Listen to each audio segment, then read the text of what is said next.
Is what Facebook is saying, what Sandberg and Mark Zuckerberg are saying, is it enough? No, it's not enough because they have a track record now. They've demonstrably been careless with people's data.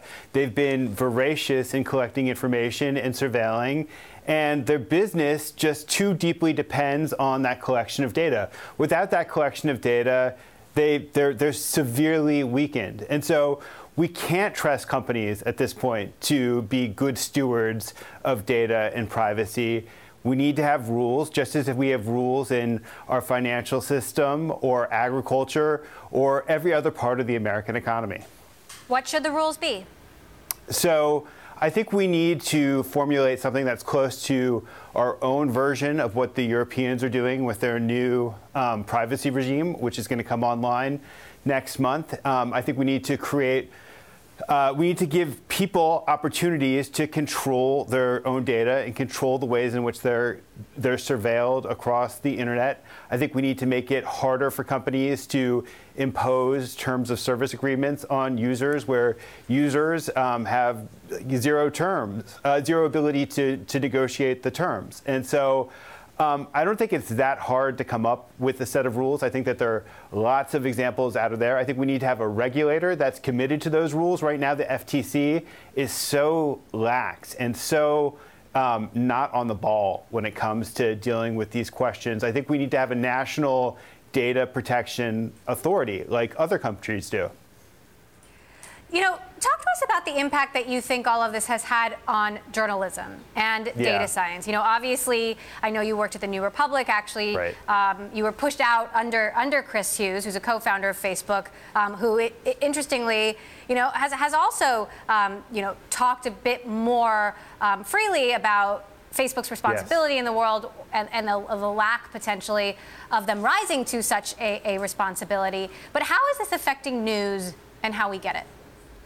So it's the problem. There are two problems that exist in parallel. The first problem is the problem of privacy and data. But the second problem is that journalism has just become hugely dependent on Facebook. And because of that dependence, because journalism needs the traffic that comes through Facebook, the values of Facebook end up becoming the values of journalism. And journalism has ended up pandering in a lot of its decisions or adapting in a lot of its decisions in order to be maximally successful on Facebook. Unfortunately, Facebook has been terrible for journalism's underlying business because Facebook has gobbled up such a huge percentage of the digital advertising market. There's just not a lot of dollars left there for journalism because journalism doesn't have data. Journalism can't compete with Facebook when it comes to the targeting of ads. And so I think we're actually at a place where there's going to be a parting of the ways between journalism and Facebook. You saw this long before Facebook's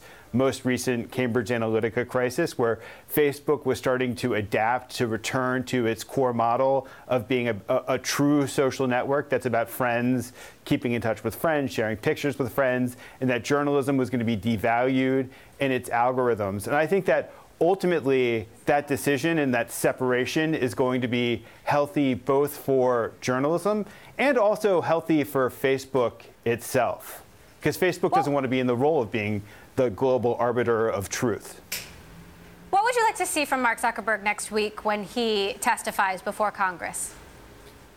You know, he has to, he's got a serious trust deficit. I mean, there's nothing that Mark Zuckerberg can tell to me that will make me ultimately trust him again or trust him when it comes to the handling of data. I mean, I think that he's really dug himself into a hole. And I think that the company's reaction to the election and the way in which it hasn't really fully owned up to the lapses and its problems until journalism has essentially forced Facebook to own up to those problems means that, I mean, how do you get out of a trust deficit like that? I don't know if it's really possible to do in one appearance before Congress. He's going to have to just sit there and take his licking.